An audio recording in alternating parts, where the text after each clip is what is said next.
lengthen through the crown of your head. Try to keep your rib cage level, no rounding of shoulders. Shoulders are back and down and nice and soft. Imagine you've got a small peach underneath your chin. As you come into the monkey squat or your imaginary chair, come out of it, pop up onto your toes, shoulder squeeze. So remember, your breathing is with your movement. It's called contrology. True Joseph Pilates word.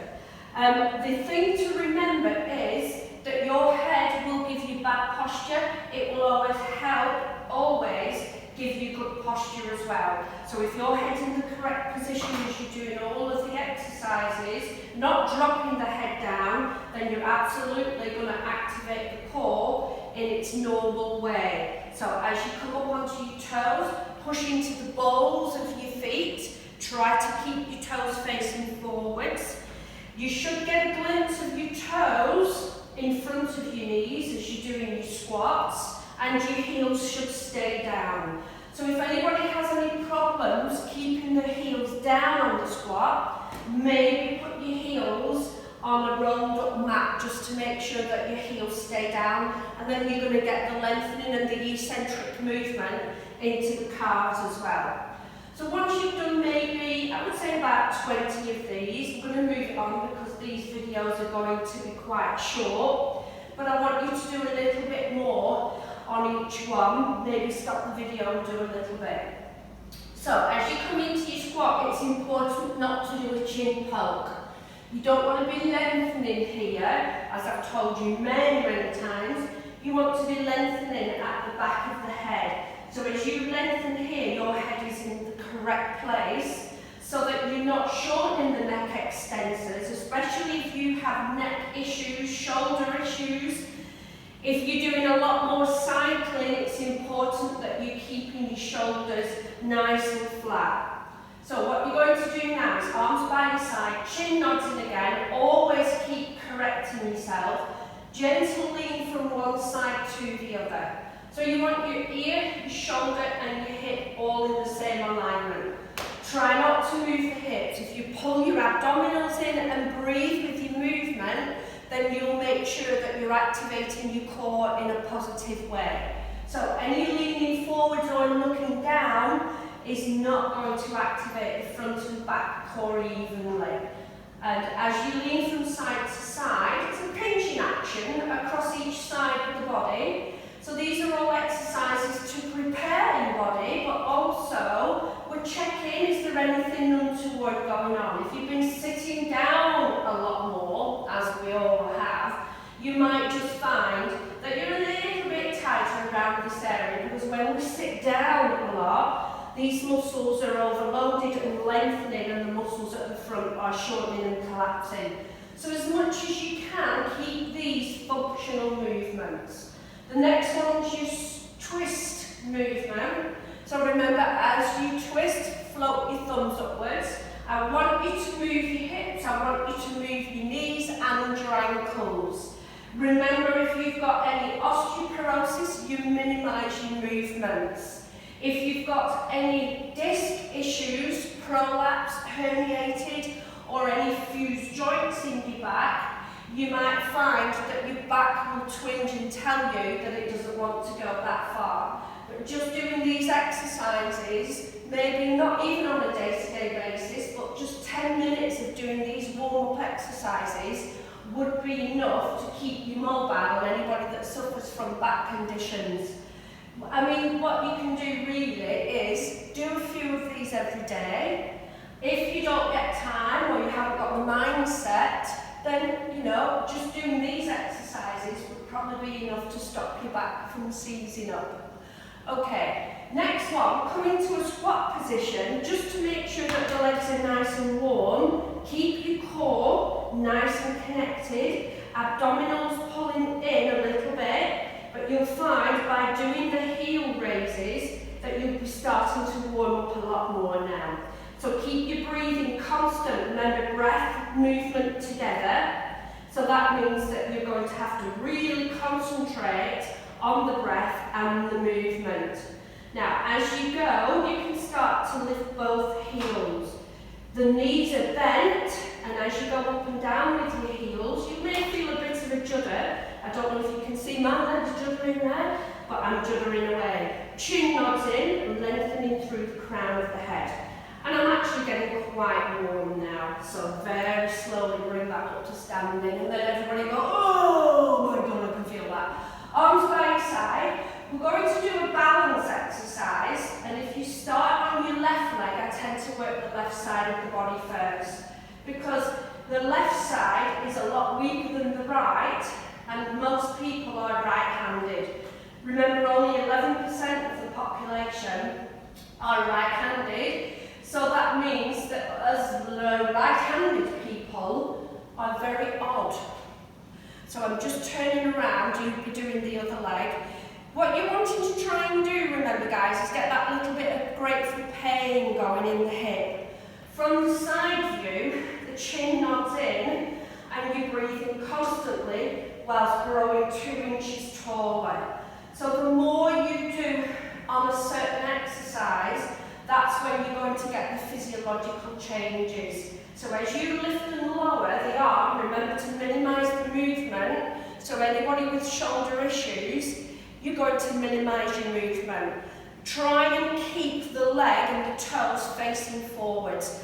Otherwise, this is the movement you get. It's a nice fluid movement. A bit like drawing a circle or a figure of 8. It's constant, no stop and no start to the movement. And I can actually feel that going on now. So that grateful pain's kicking in, and then you're going to hold and pulse. So you'll feel the grateful pain kicking in a little bit more. Remember, any pulsing, I tend to use that little fast breath, so it's a and that's to get the intercostal muscles working a bit more, muscles between the ribs. And of course the ribs and the lungs are attached to each other, so it stimulates a little bit more blood flow and a bit more tissue growth. Always correct your head position, and then gently release. Oh, yes, right in there. Interlace the fingers. Again, with sitting down a lot more, the chest is going to shorten. So we want to keep the chest open by stepping forwards with one foot, lower the top half of the body while driving your bottom back.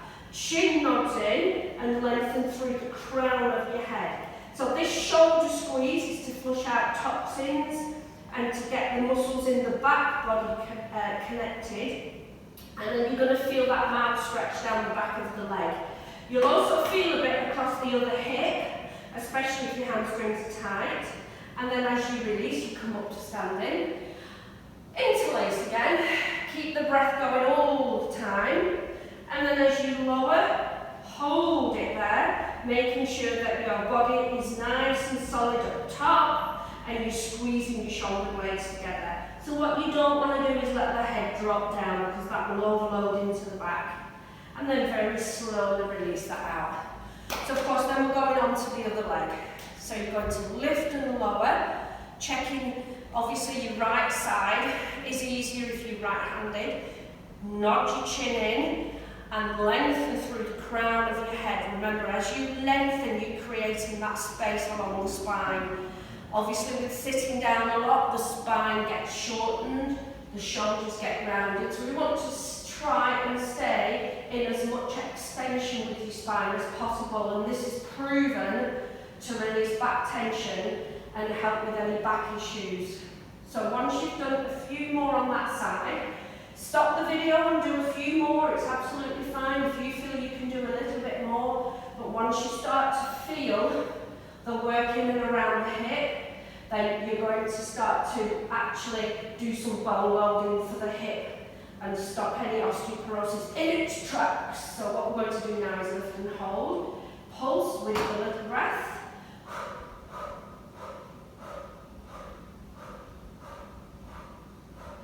And then gently release that out. Okay, so that's your basic standing work. The other basic work we can do is tightrope position, arms by your side, and then you're going to squeeze your shoulder blades together. I mean, you can use all this as you warm up, so this is what we're doing, using the whole thing as a warm up, and if you can't get past the warm up, that's absolutely fine. You've used your core and you've also used your shoulder stabilizers. You've done some extension work for the spine, and you've also used every muscle pretty much in your body. So this exercise is good really for the whole body. So any balance work that you do is activating an awful lot of muscle. And girls, what you'll find is, if you're doing this near a mirror and you're using your pelvic floor, maybe your eyebrows are going up and down. Boys, well, we know what happens with boys when their pelvic floor activates. So boys, I want you to do this in the mirror with nothing on and tell me, does your little man go up and down while your pelvic floor is working? There we are, but please don't video it and post it. I don't want to see it. They're not nice, really, are they, girls? They're not nice to look at. And then once you've done quite a few of those, you can feel the calves working. You can release that out. You can do another one of those stretches, and then you can go into the other side. So, squeezing the shoulder blades together. Girls, this is a good one for the triceps. So as you go up and down onto your toes, if you can't keep your balance, you simply take your feet slightly apart. So that's a really good exercise for people that suffer with balance issues, any labyrinthitis or issues with dizziness, not necessarily labyrinthitis. And then as you go up and down onto your toes, see I'm losing my balance because I'm not concentrating too much on my posture. So you have to really concentrate. And remember, Pilates is really good. So a bit of mindfulness training in that you've got to really concentrate on what you're doing and your alignment, because I tend to know when people aren't concentrating, they lose their alignment and lose their posture. So I know that there's something else going on there and they're not absolutely concentrating. So we'll leave that as the warm-up. Like I said, if you don't get past the warm-up, that's not a problem.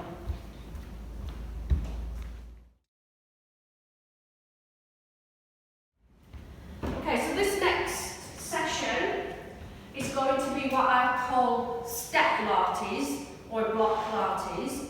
So what you're going to do is you can either use quite a thick book, quite a big one, or if you have got a block, then by all means use a block. You're going to stand on the block, and the balance work that we did in the warm-up, you're now doing it on the block.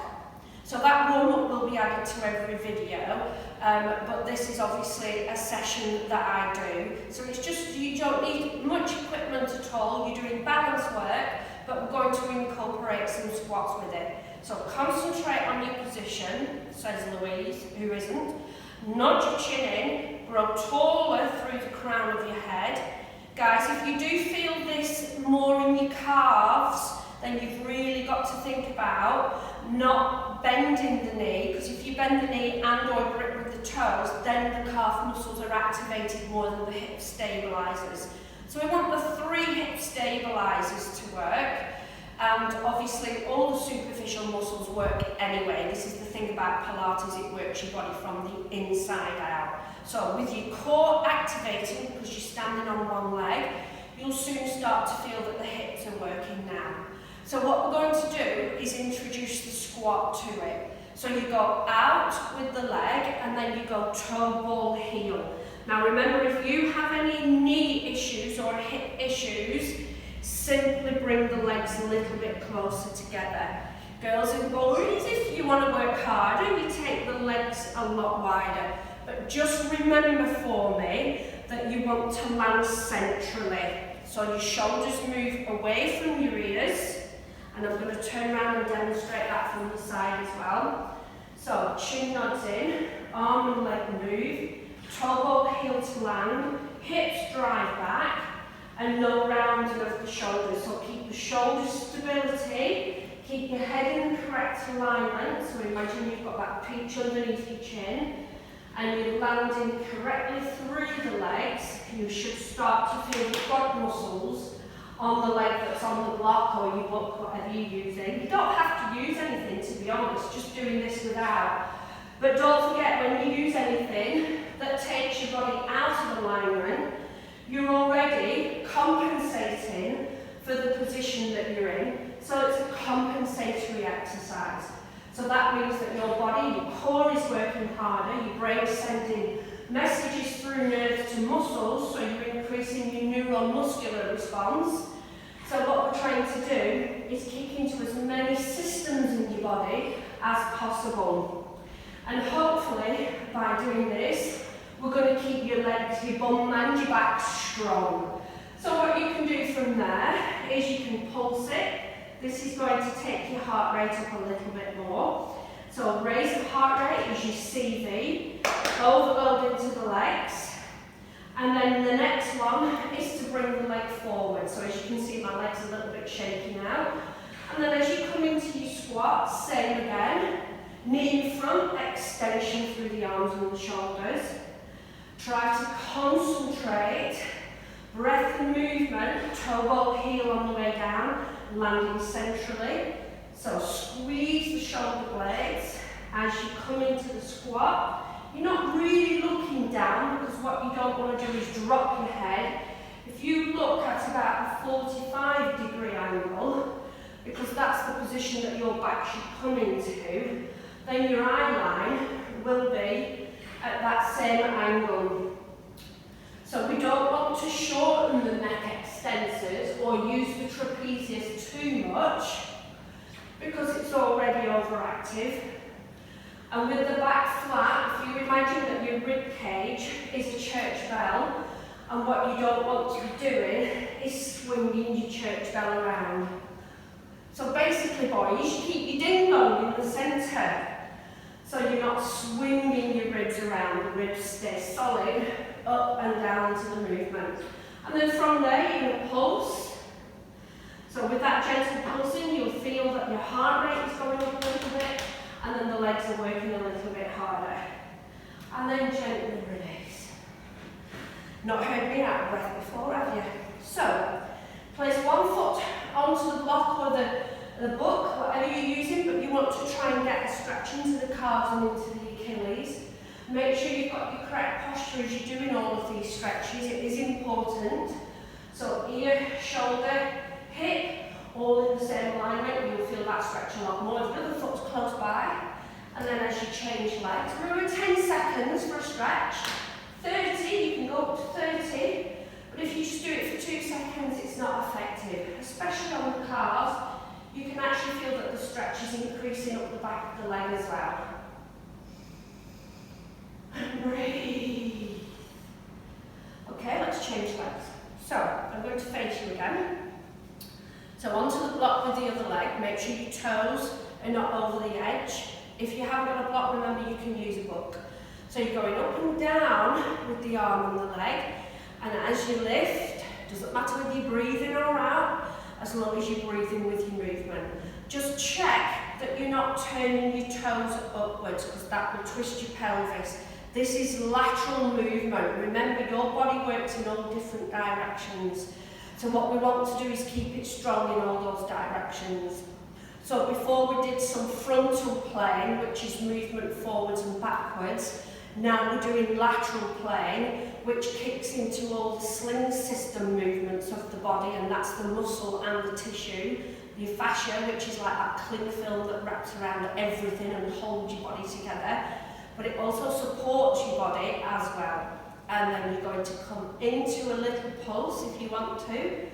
If you're feeling it a lot, I don't know, maybe you want to slow it down a little bit or not do as much. Everybody's different. I push you as much as I can, but obviously you have your own limitations and what you feel. Then you're going to come into the squat on that side, so you drive your hips back, chin nods in as you come up. And if you're pushing through that leg, yeah, you will go over the block that way. So come into the squat. As you go up onto the block, you're pushing through the block or the leg that's on the book, or even just on the floor. You're still going to get some good work going.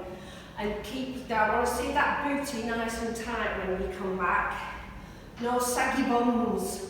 No saggy bottoms. Saggy, not soggy. I said saggy. Making myself laugh now. So as you come into your squat, guys, just remember shoulder stability, toe ball heel. You might have seen me make a mistake there because I sped up a little bit. So remember you want to land toe ball heel And then what you're going to do on the next one is come into your squat, hold and pulse. So if you want to do that all over again, absolutely fine. Stop it, stop the video and do it again, entirely up to you. So chin nods in, bottom goes back, and this is where we go into the knee lift. So the legs will be feeling a little bit shaky now. I mean, with everything that we're taking in or trying to take in, I don't know about you, but I've had to pull my head from out of my proverbial today to do this. It's we're all going through a tough time with it, so just stay safe, okay? And keep exercising, because it really does help your mental state. So that's what we need.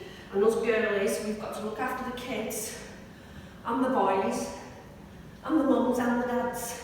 So we're going to be having some very strong shoulder muscles after this, after carrying quite a few people around.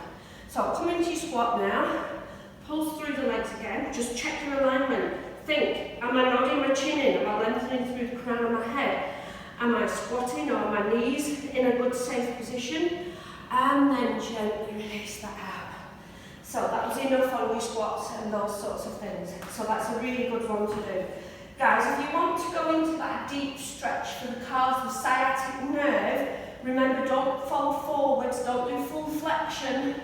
If you've got any disc issues, sharp pains that we don't know why, osteoporosis, you mustn't do these stretches. Once you've come into your calf stretch and you've been in the correct position, you can come down with your hands, and if you straighten the legs, it gets into the sciatic nerve. So if you do get sciatica, I would advise you maybe don't do this stretch if you've never done it before. And then as you bend your knees, you slowly roll back up. So then we go into the other side. Again, correct your posture. So you're responsible for your own posture, as you know. So try and imagine that you've got a little Louise walking around with you.